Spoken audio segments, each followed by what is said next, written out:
Hey everyone, how we doing out there today? This is the Flip Flop Investor Show, and I am your host, Todd Bayer, the Flip Flop Investor himself.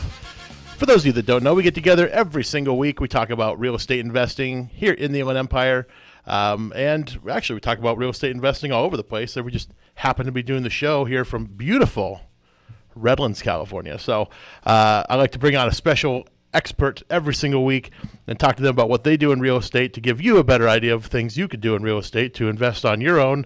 Today, we have Travis Rasmussen in the studio. How you doing today, Travis? Thank you so much for having me. I'm doing good. I guess I should have turned on his microphone. Yeah. How you doing today, Travis? I'm doing great, guys, now that you can hear me. Yeah, there you go. There you are. Hi. Great to hear your voice and not just see you. For those of you right? watching on YouTube right now, you can see us live on YouTube.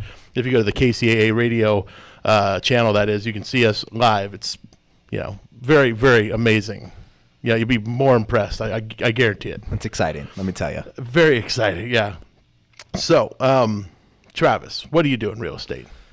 Well, what I do in real estate is I do a lot of Airbnbs. Mm-hmm. My wife and I currently have 2 Airbnbs, and we have a third one that we co-host, basically manage, but we co-host that one. And we also have a couple other investments. We have a 7-unit out in Desert Hot Springs. Okay. And we're just trying to build that empire. Okay. Very cool. Very cool. The Airbnb, I mean, I'm sure most people have heard of Airbnb at this point. It's not a foreign concept, Nope. I mean, there was a while there where nobody ever heard of a short-term rental. Yeah. What are those? So that's what Airbnb is. It's a short-term rental platform where people can, rent a space that you own or control for a short period of time, be it a day, a week, whatever. Exactly. So when you do your rentals, like you said, you have a couple out in Florida. Yep. Those properties are primarily aimed towards who? So for short-term rentals, the ones in Florida primarily, when we were looking at different areas, we wanted an area for us that had a lot of consistent traffic. And so with that, in Florida, you definitely have lots of places where families are going. Right. So when we were looking at properties out there, we actually purposely targeted towards families traveling together. Okay. So like for our properties out there, they actually have 2 masters. When people are going on vacations, they usually, for expensive vacations, are sharing that cost. They're going with, other family members, right. other friends. So for both the townhouses we have out there, they're actually 4 bedrooms, 2 masters, and that way, when people go on vacation, they're able to save a lot of money by just combining those expenses and getting an Airbnb instead of just paying for a hotel. That makes sense. And actually, when I travel, a lot of times I'm going with my wife, my kids, and my in-laws. Like we usually go on vacations together. Exactly. And so we actually went to the what's it called? The Great Wolf Lodge. Have you been to this place out in Anaheim? I have not, but I've heard of it. Okay, so it's like an indoor water park, and they have family style rooms. Like they've obviously thought this through a little bit, and they have like multi bedroom suites and stuff like that. So we had like a 2-bedroom suite, but a lot of places you go, you get like the 2 queen bed option. That's about the best you're going to get. Exactly. If you go to a hotel, that is. And especially for like families when, they have to get another room for their kids. Man, I can't believe as a parent, I got twins on the way, having to pay for a whole nother room just because, I need to take care of my kids and stuff. Like what we have all the rooms in one spot. They their kids are just down the hallway. Right. Yeah, you're all under the same roof, so, you don't need to worry about it so much. Whereas if they're in the hotel room next to you or the hotel room down the hall or what's going on a completely different floor, heaven forbid. What kind of trouble could they get into like that? But, I've heard of other people I know, other friends I have, like, they'll have like it's a 1 king bedroom, and so like, dad will stay in there with their son and, mom will stay in the other room with the daughter. I've heard of people doing it that way, or, when they're young, I don't think anybody really separates the kids so much from the parents, but I don't know. It's tough sometimes traveling as a family, when you need, and there's some people that have a family of 6 or 8, and it's just mom and dad and like a bunch of kids. And I don't know what they do. I have no clue because you can't usually fit like an air mattress. They book my places. That's what they do. That's exactly right. That's what I was getting at. That there's a need for this kind of stuff, and it's kind of unfortunate that there's a lot of municipalities that have some issues with Airbnb. I know there's been some bad eggs out there that might spoil the bunch, but I mean, for the most part, these are decent places. A lot of the hosts actually care about their location. They're not trying to make it a bad experience. In fact, they work very hard to make it a good experience. Absolutely. So if you're ever booking, I mean, Superhost is what you want to look for, because those are the hosts that have really good reviews. They care about their guests. I mean, anytime my wife and I travel now, we use Airbnb a lot now. We can only really book Superhosts. Okay.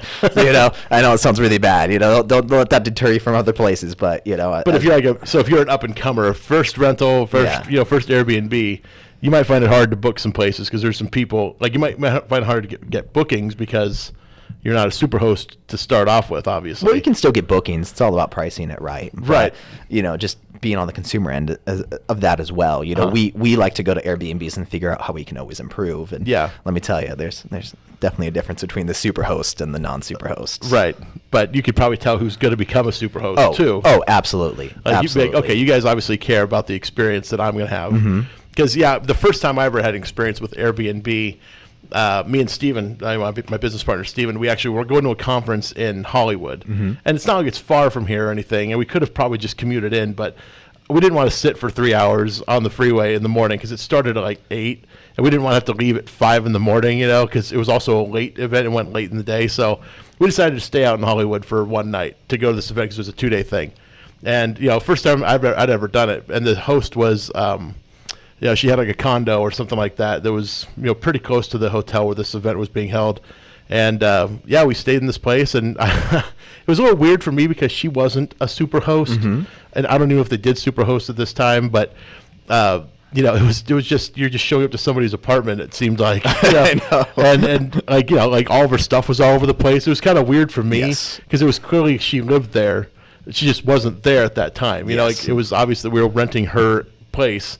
And she was staying somewhere else. Yeah, I'm just walking into some stranger's house. What am I doing here? Yeah, I didn't, she had an Xbox and a TV, and I didn't want to turn it on. Do you play it? I didn't want to, even though she said it was fine, but I didn't want to mess up anything. What if I, change the source on the TV and I can't figure out how to get back, or so I don't know. We didn't take advantage of any of the amenities of this girl's apartment. We didn't cook anything in the kitchen because there weren't dirty dishes, but there was a lot of stuff on the counter, a lot of clutter. Yeah. You were just there to sleep. Pretty much. That's all we did there, was sleep there. But it was still kind of strange. I felt like I was sleeping in somebody else's house. But you were. I was. But you don't live in the places that you have out in Florida. No, I don't. Those are not a full-time house for someone. You're not relocating a family so somebody else can come stay in there. So it's purposeful. Correct. Is what it's the differentiating thing. And is there a way to kind of tell on Airbnb if you're getting that sort of an experience? Yes, there is. Let me tell you. So there is actually a few different things on Airbnb. You have entire places, you have a private room, and you actually have shared, I forgot what they call it, basically shared places where if someone has 3 extra bedrooms in their house, they might actually rent out each bedroom to a different group. Okay. And so at that point, what you want to really pay attention to is the fact that you will be sharing common areas with other guests that are staying. Okay. And some people just aren't aware of that. And I completely understand if they're not new to the platform, knowing those different things. So with my place, I still get this question quite commonly, are you going to be there? Yeah. And I'm like, no, don't worry. I'm not going to be there. I'm in California. I am across the country. Yeah. You don't have to worry about that. Which, for some people might make them somewhat nervous because they think, what if I need more towels, right? So, what if somebody's staying at your place in Florida and all their towels are dirty? What happens? Well, why are all your towels dirty? I mean, are you washing your car with them or something? They went in the pool or, yeah, completely. So, honestly, I usually don't get those problems that much. Okay. For the most part, when I've had guests reach out, it's like, oh, the TV isn't working. And then I call them and it's because it's unplugged, or it's really, really stupid minor stuff. But the key of all of it is having a good cleaner, some good boots on the grounds. Okay. So, my cleaner, I've had to have him show up. I think, I've had my properties in Florida over a year now, and I think maybe twice I've had to have him go out to the places and just give him some extra bucks, have him go, deal with the problem, and it's done. But it's a lot of problems you can actually solve with just a phone call. Right. So, like I know this is like one issue like with my wife. We were talking about like renting a place in Lake Tahoe, and very very nice places we found. But the issue became like what happens when we need more towels? And I said we can go wash the towels. We can go down to a laundromat. Sometimes I felt like there was a solution there. But completely. And we have a washer dryer, so you can wash even it easier. yourself. You can wash them right there. Yeah. But she wanted sort of the hotel feel. You know what I mean? Where somebody you just leave them on the floor and the maids come pick them up and everything. Is that something you could also offer? I can, and like sometimes people ask, "Oh, is it going to be cleaned every day?" Yeah. And I have to pay my cleaner every time they're there. Right. So like, sure, I'll clean it every day. Yeah, Let's of just course. add Yeah, I'm this. going to go negative. No big deal. Right. No, but basically, if someone asks that, I just say, yes, I can have my cleaner go there, but it's going to be the extra fee. And honestly, every time someone's like, no, I'm good. I'm fine. I can wash my own towels. Right, exactly. Especially if you have a washer dryer on site. Yeah, exactly. Then it makes sense. I mean, I don't know if everybody has that or not, washer and dryer on site. Some people might have the hookups. But Well, it's an actual townhouse. I mean, yeah, you have my indoor hookups and whatnot. Right, but you've got an actual washer and dryer to go along with those hookups. Exactly. Which is good. Some places might have the hookups but don't have the washer and dryer. Because, I don't know, if I were an Airbnb owner, I would probably try to open up my Airbnb spot for as little as possible out of pocket. Like with furniture and things, like I'm not going to go out and buy the Ethan Allen collection. I'm probably going to try and get a decent couch, but pay as little for it as I can. Correct. Yeah, you got to be really careful because if you want to do this long term, like my wife and I really care about our profile, having it be stellar reviews. We want to keep growing it. So for like when we get furniture, we're looking for decent prices, but we're not looking for cruddy stuff. We're looking for like good stuff that people can walk in and be like, oh, this is nice, but not thousands and thousands of dollars, because they will trash it. And I don't just mean like trash it like they're going to have parties, but people just not respectful. Let me tell you, after being an Airbnb, when you go to hotels and you wonder, man, why are these like towels so crappy? I know why. Because people destroy them every time. I don't know what they do with them, but yeah. Well, yeah, I mean, that makes sense. But, because I've had rental properties before, and, people don't tend to take care of things as much as you'd like them to. But some people are really respectful of the place. I've had great tenants, that they deliver the property back to me exactly as I gave it to them. So it's I'm not going to say it's everybody that's the problem, but it's certainly a couple people would ruin it for you. And that's why I wouldn't want to spend a ton of money on furniture and stuff like that, like especially the things that are going to get used a lot, like a couch. Like we have couch covers for that. Anything we can do to kind of mitigate that damage, we do. So something that we can replace easily. Right. Yeah, and I know there's probably other things too, like carpet, for example. Like if people are having parties there frequently, there's going to be spills often, and carpet's going to get dirty. It's going to get stained. So do you try to, like, on your townhouses, do you keep them only carpeted in the bedrooms, or are they? Yeah. Let me actually go into that. So with our two properties in Florida, the first one, we have the vinyl plank flooring all downstairs. Okay. It's waterproof. It lasts a long time. It's a good price. It's not, wooden floors where it takes a lot of maintenance. Right. And we kept carpet upstairs. And like after, couple months, people, even though we tell people to take off their shoes, well, they don't. So we keep having to pay for carpet cleaners to go in there. So as soon as we got the second property, immediately, we just spent the extra money up front and did vinyl planking throughout the whole place, and that way we don't need to worry about it. It's going to save us more money in the long run. So you can just run a quick wet mop over everything, exactly. If need be, and then same with like countertops, appliances, sinks. I mean, did you go all out? Did you put like stainless steel appliances in, or you? Not really. I mean, a lot of it is just in the style. So like, you flip properties, there's certain things that you can spend money on for not a lot of money, a lot of money that make a big difference. Paint, floors, those are the two biggest things, as always. So when we go into a property, when we're buying one, we take the time and we just know that we're going to replace the floors, we're going to paint the house. I don't need to go changing walls or anything like that. But those two things are cheap and they make a lasting difference. Sure. And then from there, it's about setting the property up right, having a good decorator. My wife, fantastic decorator. Let me tell you, we get so many compliments on that. That's the other thing. I was going to ask you that. I was going to ask you if you hire somebody to like help decorate, because that's not my thing. I'm not, I could move around every single wall in a house and make it a more useful thing, but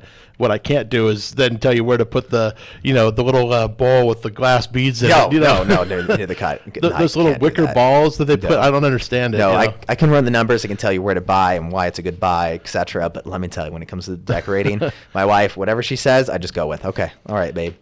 Now, do you have like an inventory in the house of like every single tchotchke that's in the home, like every candle?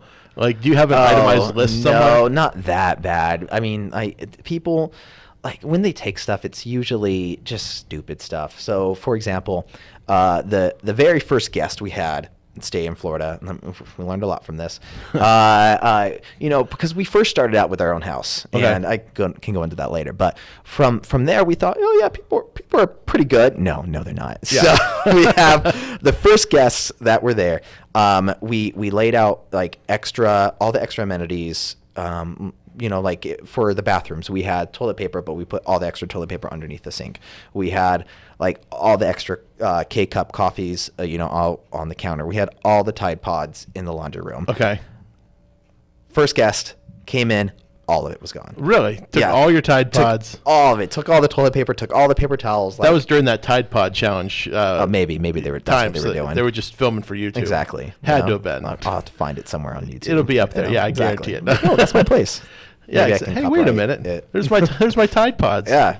You should get free advertising. I should. If they, I should. Yeah, but no. So everything, K-cups, they took everything, like all the disposable stuff. All the amenities. I'm just like, are you serious? Like, okay, so if I go to a hotel, like there's like the little shampoos and stuff. Like I've known people that have like kept those and taken them, but like I don't care that much. Yeah. So pretty much now, when someone books, we ration it out essentially. We give enough for the stay, but if you need soup a lot extra, that's on you. So for example, we have like 1 or 2 extra toilet papers underneath each sink. We have, however many guests are there, we times that by how many days, and we have that many K-cups. Right. So it's basically ration out to your stay, because, well, we would like to trust people.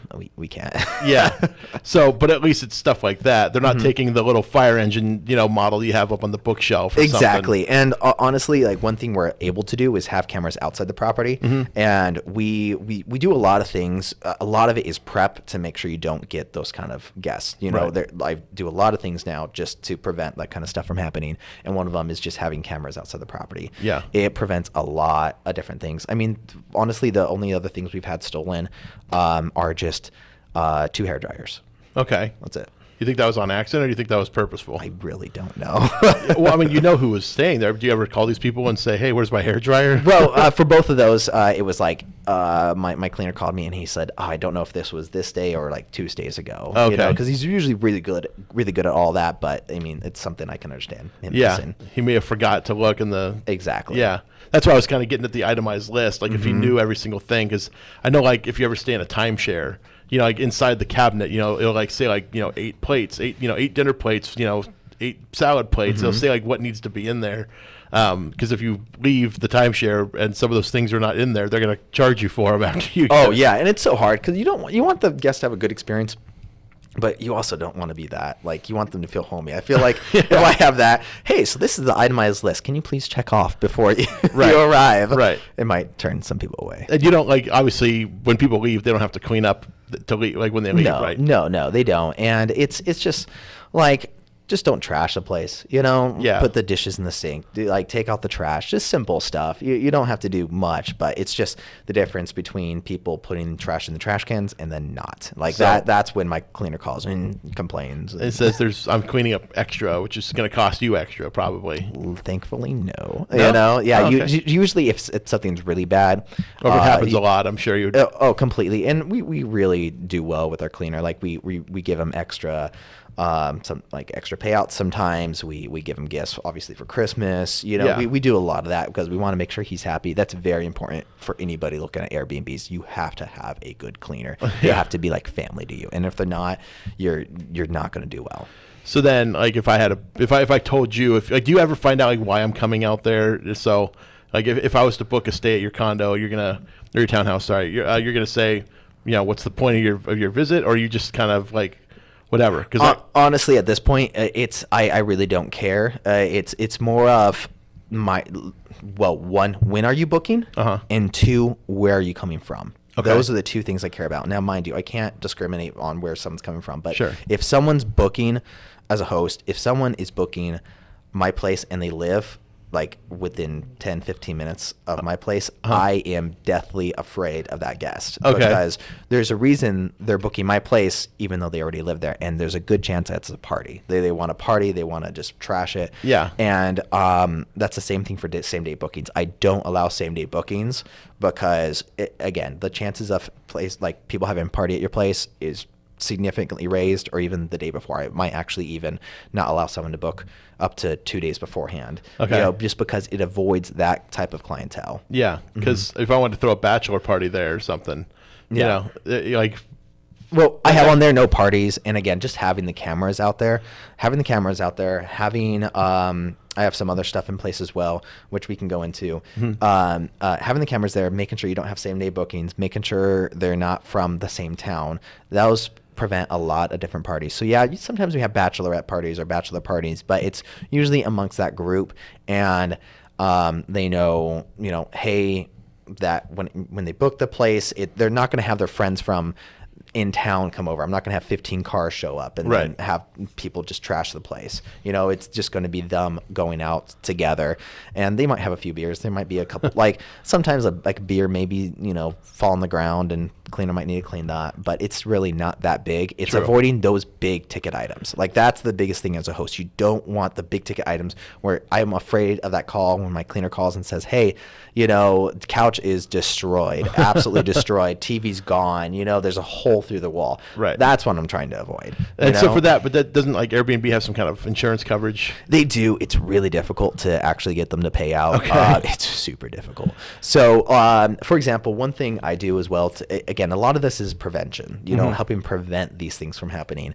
So for what I do as a host is anybody that books 2 weeks before you stay, I'm going to send you a welcome message. Okay. And in that welcome message, because some people just click on your rules and they just when they book, click, click, click, click, click, click, click, click. Okay, Yeah. good, I'm booked. Not everyone reads the rules. That's a surprise. That's a huge shock. Exactly. So basically what I have in there to help prevent that from happening or someone coming and just destroying the place, in my welcome message, about halfway through, I have in there that, hey, I put my rules again and put, the guidelines. And if you read this message, to help understand you read and agreed to these messages, please reply with the last 4 digits of your phone number, and that will be your code for the stay. And so that way, if, it's a week out and I haven't had that reply yet, I can reach out, hey, have you read it? And if they say yes, and I don't have that 4-digit code, I know they haven't read it. Right. So it's stuff like that really helps prevent those kind of things. I like it.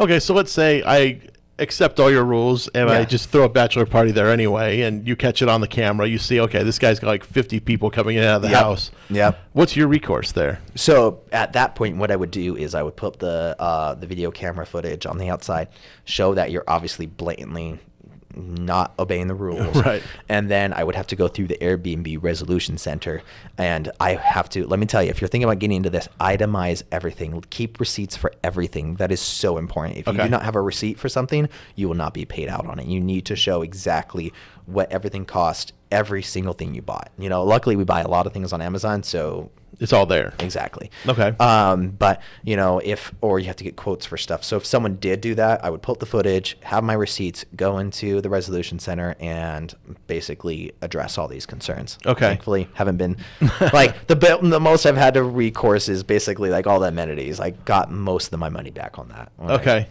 Oh, you did. So for the person that took all your cake I cups did and actually. Tide Pods. Okay. Yeah, I went to town. I was so mad about that. Seriously, Because you went to Costco or something, right, and had the 100-pack of K-Cups delivered. Yeah. Oh my goodness, yeah. Mm-hmm. So obviously when you bought the place, you were out in Florida kind of coordinating all the renovations and all that stuff, the interior design, right? Yeah, after we closed, we flew out there, and we were out there pretty much, we actually tried to do it in a week. Let me tell you, that was insane. That's a fun story. But basically after the week, we were like, oh man, we didn't get everything done. So we actually had to book a second flight out there, came out there a couple weeks later, got it all done. So now we know every time when we're getting a property ready, it takes 2 weeks. We just need to do 2 weeks.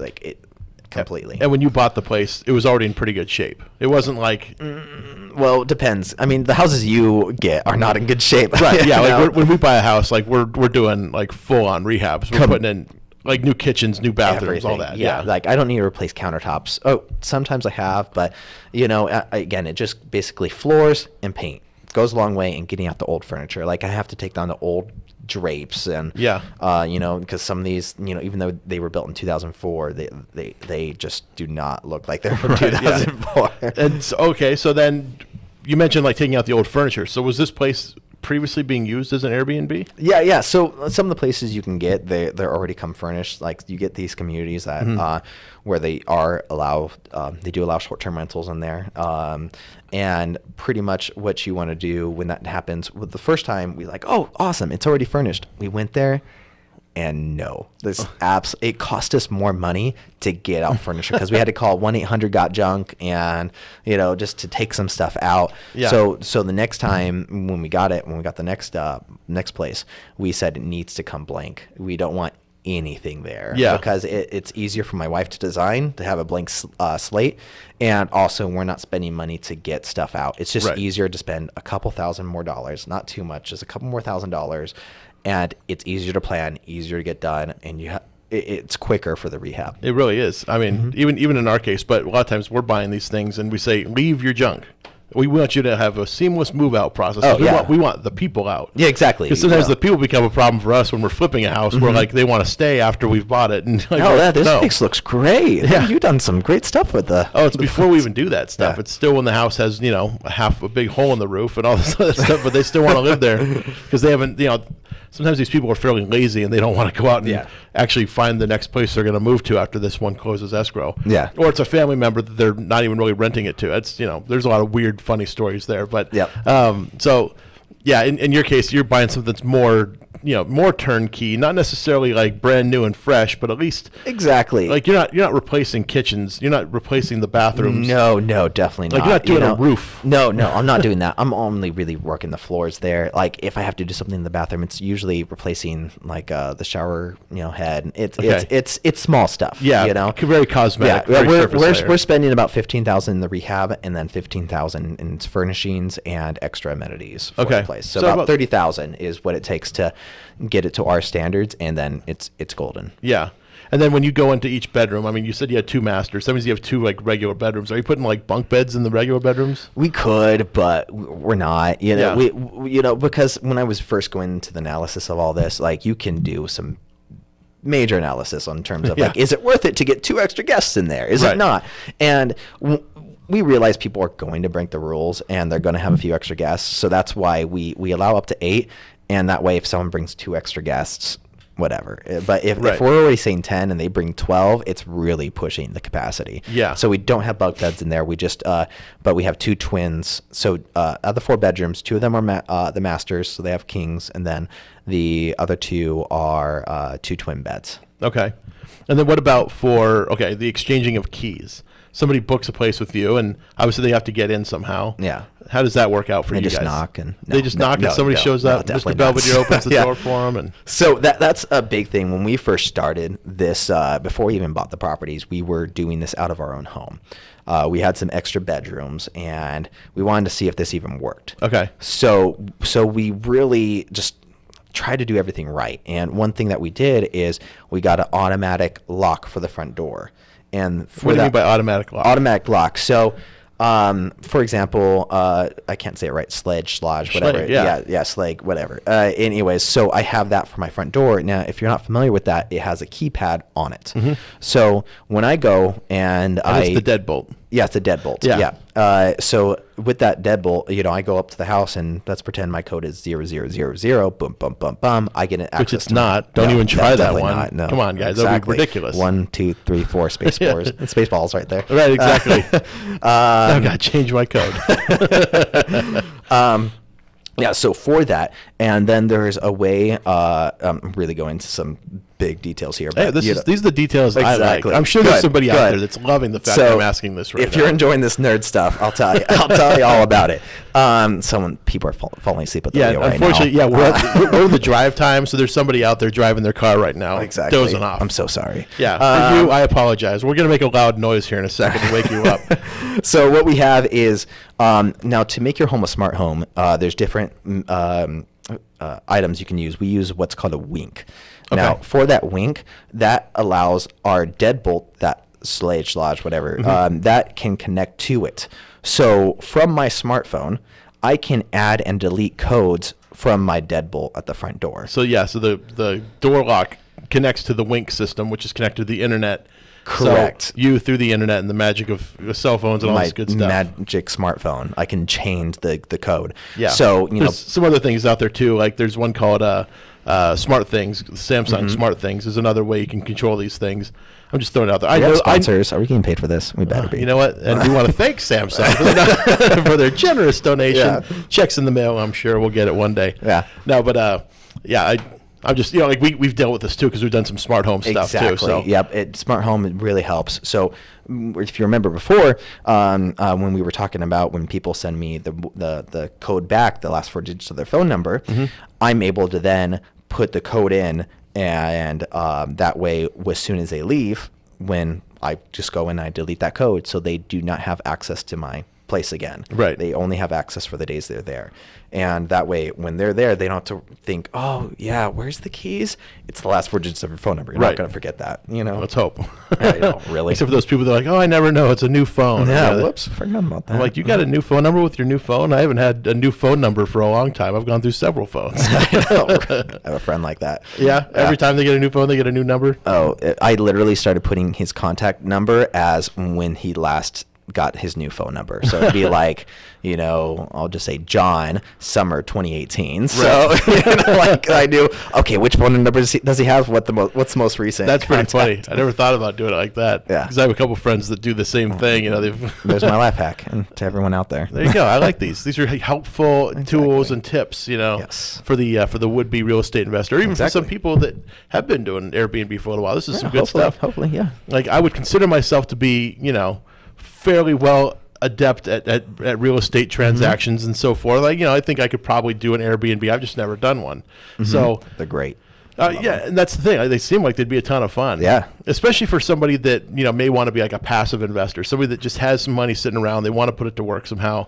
And, they hear about Airbnb, but they don't know anything about hosting a house. They don't know really anything about real estate. Yeah. But they've got this cash sitting around. Maybe it's from an old pension plan or, some kind of a retirement plan they had in the past. And, we meet these people all the time. Yep. They come to the investment clubs and stuff.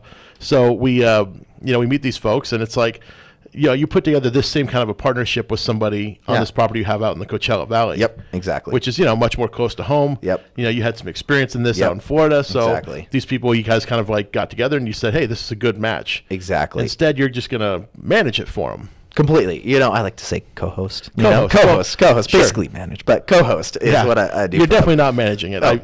Forgive me. Exactly. You are definitely co-hosting it. Exactly. That's the perfect word. I forgot about it. Yeah. So for what I co-host out in Coachella, so these guys just had the property and so they already had it. It's a long story, but pretty much they had it. They actually just wanted a place for Coachella, and so they bought it. They bought it with the intent of just renting it for Coachella. Pretty much, yeah. And they wouldn't worry about it the rest of the time. They would just go and stay, so that way they didn't want to pay thousands of dollars. Exactly. Wow. Okay. Yeah. Anyways, so they actually didn't like their management company, and we touched base and whatnot. And essentially with my experience doing what I'm doing, and I'm already doing it every morning because I'm spending time every morning looking at my properties, seeing who's coming in, making sure they're sending me that code back, entering and exiting those codes, making sure, my cleaner has what they need. Like this is what I do every single morning.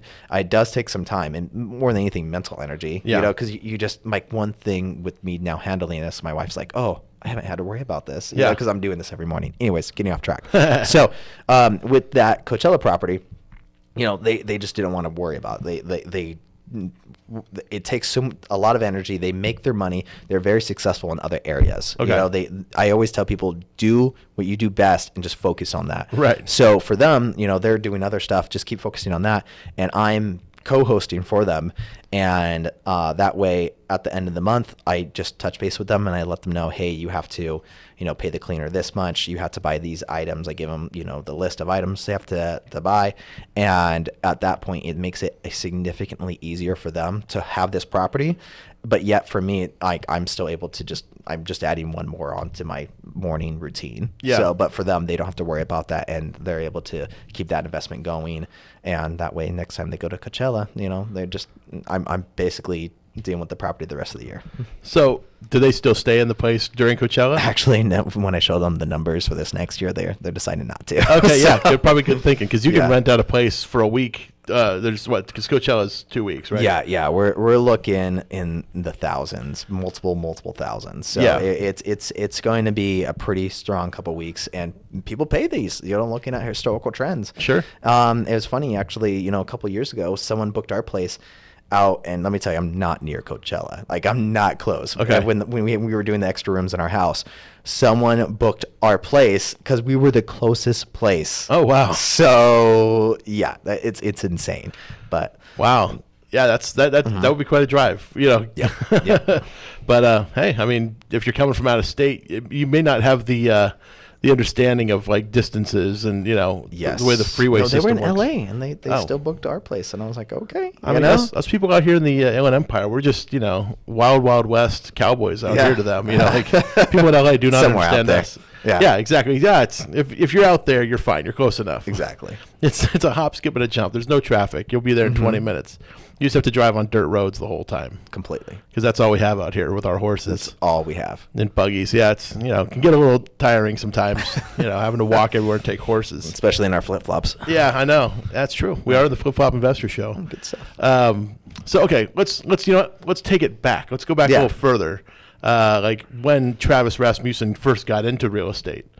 What got you into the business to begin with? Oh, my Like, what goodness. were you doing before you got into real estate? Oh, what was I doing before I got in real estate? I can't even think back that far. I pretty much was in sales. I started out, after college. I know I don't look like it today, but I used to be a personal trainer. Oh, yeah? Yeah. Like at one of the big gyms or Yeah, I something? was back in the day, and long time ago. Yeah. Anyways, so and then I transitioned into car sales, and then from there I just wanted to get into the real estate business.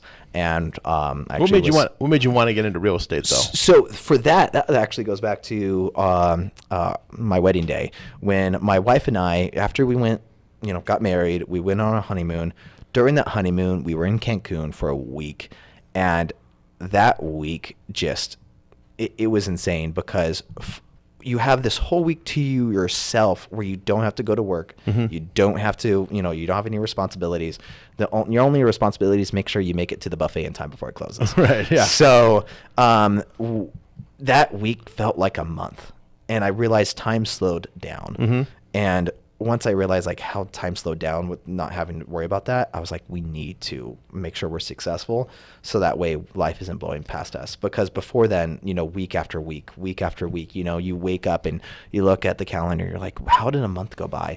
You're timing your months by how much, when your last paycheck is, or, when you have to close another deal. And so for that, we were just like, we need to change.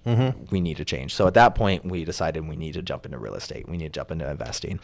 How I first transitioned into that is I would work for the new home builders. So I am an agent. I'm a realtor. So I was working for new home builders for a couple of years.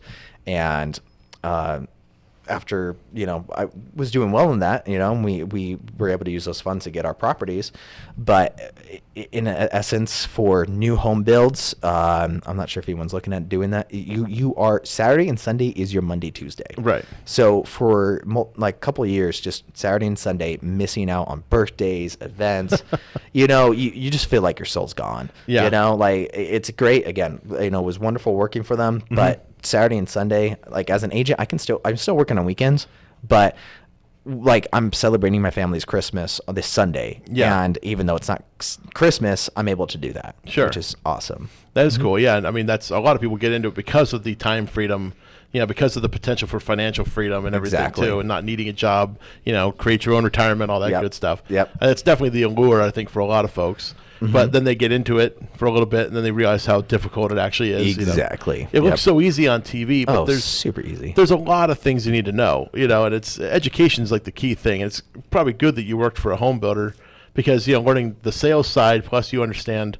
Just to get a license in general, you got to take classes. So you learn a lot just from doing that. And once you pass the test, you've basically shown the world that you can, understand real estate to the extent you need to, pass that test. But it's good. Like I always tell people if they want to get into the business as an investor, they should get into the business doing something else first. Like go work for absolutely. Go be an agent or go work for a title company or an escrow company or do loans, do something. Yeah, honestly, like if I could talk to my 20-year-old self, I would this is my recommendation. If young people are out there, capital is the lifeblood of this business. Yeah, like. Everyone will say capital is the lifeblood. Yes, you can get started wholesaling. Yes, there's lots of options to get started in the business doing like pounding the pavement. But capital by far is the king. Yep. And so if you're like 20 and you can get a good job, like I would say find the job where you can make the most amount of money. Okay. For the least amount of work. And just work your butt off. If you can work overtime and just make an extra $80,000 a year, if you're just because some jobs you can do that. Sure, you can absolutely do that, especially in sales. Oh, completely. That's kind of why sales is such a good basis for a lot of people. Exactly. And if you're killing it at that, you take that money every year because guess what? You don't need to quote unquote find a deal. You can make it a deal with just buying property. So if you're buying 5 years and you bought 5 properties, you're going to do great. And that's really going to change it because every year when you're buying that property, that's just going to add to your income so you can keep rolling it. Right. So that's what I would say. Just capital is the lifeblood. And if you can, if you're young and you can find a good job, you can study for a good job. And it's not because you don't want to do that job for the rest of your life. You just want to, basically. It's a means to an end. Exactly. Yep. Yeah. And when you say capital, I mean, capital is a very good word because capital doesn't have to mean your money. No. Capital can mean other people's money. And oftentimes in real estate, it does mean other people's money. I mean, OPM. In every single deal I've ever done, I've used other people's money, because other people have money and they have lots of it and they don't know what to do with it. It's amazing when you meet so many people out there that have money and literally don't know how to invest it. And they might even be terrified of the stock market. They might be terrified of all kinds of stuff. Yeah, especially today, Yeah, well, I know. Yeah, stock. We actually on days like today we like to call it happy fundraising day for real estate because when the stock market tanks, it's like thank you. Bring your money over to safety. This is where we got you. Exactly. That's what real estate is. It's something tangible. And it's funny to me how many people actually like the stock market above real estate because in the stock market you're buying a piece of paper that you won't even hold at any point in your ownership of that stock. And you're hoping that this company's going to perform well and that other people are going to agree with you on that and that they're going to cause the stock to go up in value. It's like the epitome of thin air. Like it's you're buying ether. It's literally you're buying that business nothing. Can go away tomorrow. It could. I doubt Apple's going anywhere. However, yes, correct. They could make a stupid product. Their next thing they launch could be the dumbest thing in the face of the planet. And but let me tell you, my properties. When I go out in Florida, I can go in that townhouse and I know I'm cash flowing very well, and those people are paying for my mortgage. So 30 years from now, I'm going to have those townhouses paid for, and I was able to, reap the benefits of that during that whole time. Exactly. So that is something that's going to be consistent. Of course, anybody that's buying these properties with a retirement account, they may not be able to use them as a vacation. Oh, completely. I don't mean it like that. But you can. I'm just. I like to throw the caveats out there. Oh, yes. I like to rain on everybody's parade. That's what I'm here for, is to give you that information that's kind of a downer. Yeah. That's why I bring in special guests each week because they can give you the upside. I just give everybody the downside and say, you're doing great. Yeah, I'm doing fantastic. No. Usually, I mean, I love this business. It's hard for me sometimes to go home because I actually enjoy what I do all day. And of course, when I'm at home, I love being with my wife and kids so much. It's sometimes hard to go to work. So I have two, worlds that I have that are sometimes conflicting with one another. Yeah. And I envy you in a way because you and your wife do it together. That it's like you guys have this thing in common. And I've met people that do it that way. You've met Jim Keller. I'm sure a lot of people on the show have heard Jim Keller before. He's been on here a few times. And, Jim and his wife, they do it together. And actually their daughter's also involved in the organization. So, for him, he says sometimes it's tough because you can't shut it off. You know what I mean? Like it's basically always work. Yeah. Like when they want to just go out and go wine tasting or something, all of a sudden, oh, what are we doing about the house over there on X? And it's like, can't we just sit here and enjoy some wine and not talk about this? Exactly. Like, do you have that situation, or are you guys able to kind of differentiate it? You were saying you do check your properties every morning. So. Yeah, but because, mind you, I still have to. Here's the problem with Airbnb, with me having to basically still manage my own and co-host the one. Mm-hmm. I have to keep my phone on me at all times. For this radio show right now, like I told my wife, hey, like if anything comes in, you have to, reply to that. But honestly, all night I have to have my phone on. If I hear two buzzes, I know, because it's like my text message and Airbnb hit at the same time. Okay. I'm like, that's Airbnb. I need to handle that now. Yeah. So, if someone's going to be booking like next week or whatnot, I wait till the morning. I say, okay, cool. Put it on the back burner. I wake up in the morning. I handle them. But if someone's there and, they get hey, I can't get in. Right. I've had, back to the deadbolts. One time, my deadbolt just died. Battery died, yeah. Exactly. And I was like, oh man. So I had to handle that. I luckily have backup keys so people can get in just in case and whatnot. But I still always have to be on. I have to be available for those kind of situations. Right. Because somebody could show up at 2:00 in the morning. Completely. If that's how their booking is, Yep. You'd obviously probably know that going into it, but luckily for me, that's 11 p.m. here. But right, exactly. Yeah, that's true. Unless it's the Coachella Valley property. Oh my goodness, that's gonna be fun. Thanks for reminding you. Right. Yeah, exactly. So basically, like you and your wife, you just have an understanding that the phone's got to be on, and that's just a reality because that's your guys' income stream. Exactly. If I'm checking my phone, I'm checking it for business. Right. Sorry guys, and I always have to tell people that in conversations when I feel my phone buzz, and I tell them, I'm so sorry guys, I'm checking my phone not because I want to talk to you, but right. I have to check my phone when it buzzes. Yeah, that's your business. Yep. Yeah, it'd be like if you had a liquor store and if nobody's in there, you can just hang out and talk to your friend that's right there. But if a customer comes in and they want something, you'd be like, hold on, I got to help my customer real exactly. fast. So it's a business, and you got to run it like that. Mm-hmm. Obviously, there's general business hours, right? But like you said, something could come up in the middle of the night and, it's got to get handled. Got to get handled. Might be a break-in. There could be a lot of other things that could happen in the middle of the night. So, I was going to ask you, and this is going back. We're getting off track with this. Yeah. But I was going to ask you point. the townhome complex. Yeah. Is there like a central office or something like that? Oh my goodness, I could talk a lot about that. So, okay, so for where we are in Florida, you can get complexes that are just how do you say this? Like short-term rentals. Mm-hmm. It's just short-term rentals. They're cheaper, but that's all they are. And so they have a front desk and you have to go through the front desk. Okay. We didn't want that for multiple reasons. First off, we always, when my wife and I get a property, we're always thinking about the exit plan. What are the exit strategies?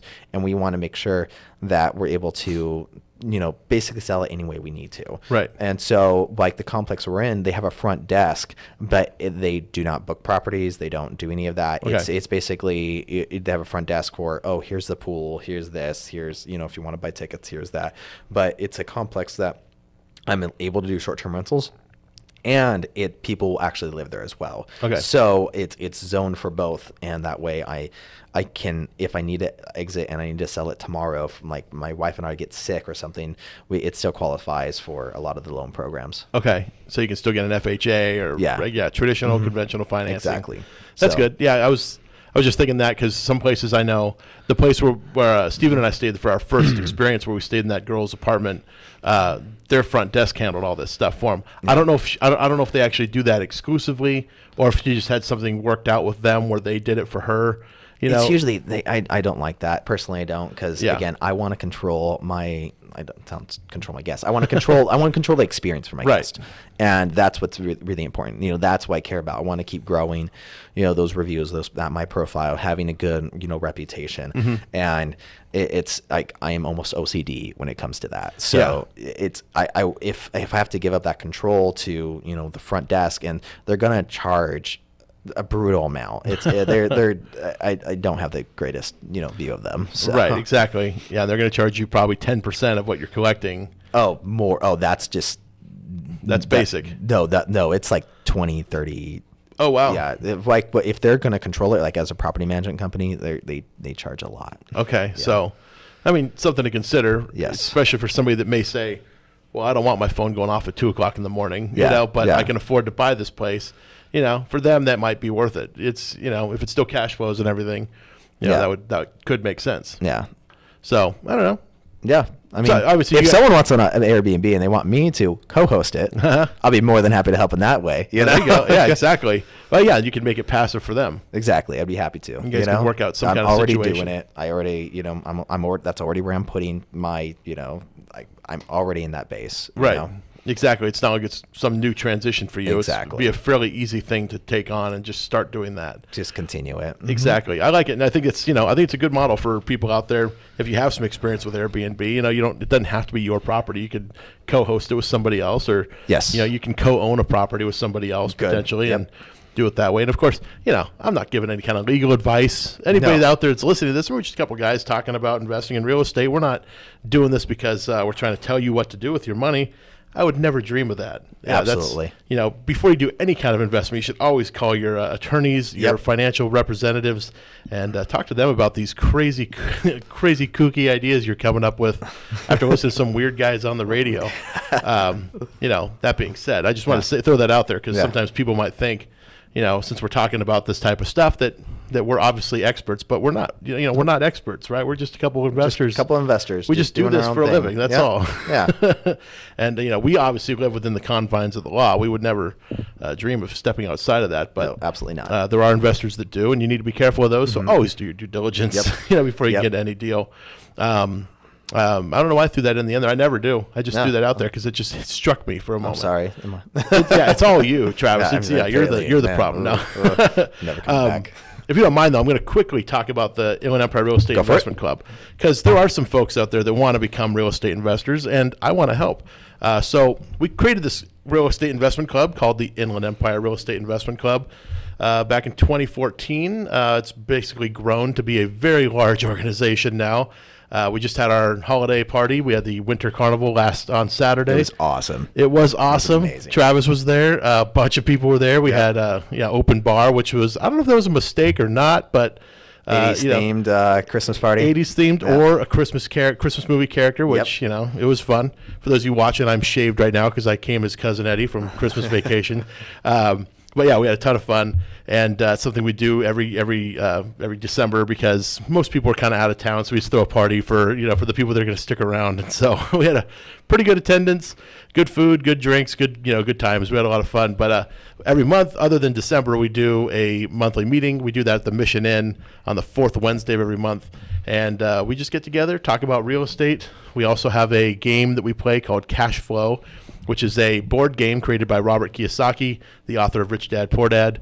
He created this board game for people that want to learn how to do creative real estate investment deals. So we get together and play that once a month. That's on the first Wednesday. So the next one's coming up on January 2nd. So for those of you that want to, get your New Year's off right, and you want to do it right away, January 2nd, we're doing that. That's at the Round Table Clubhouse in Highland. That's going to be on January 2nd. Starts at 6 p.m. Be there. There's pizza. There's some soft drinks available, salad, all kinds of good breadsticks. Oh, man, the works. But you get to play the game, get to meet a lot of other people that want to learn about making cash flowing rentals a reality for themselves. And, we do the Saturday morning coffee. That's the Saturday before the main monthly meeting, which is the fourth Wednesday. It's kind of confusing. We are probably going to be doing it at Lift Coffee in Riverside again this month, or on January, but we haven't confirmed that with them yet. I'm sure we'll get back to you on that. But yeah, if you need any more information on it, you can go to meetup.com. That's where everything is that you need to find out about the Inland Empire Real Estate Investment Club. We're the big group. We're like 4,300 members. Travis is a member. He comes to many of the meetings. And we hope to see you guys there at some point. And I want to thank Travis Rasmussen for coming on the show today. Thank you for having me. And thank you all for tuning in. We'll see you all again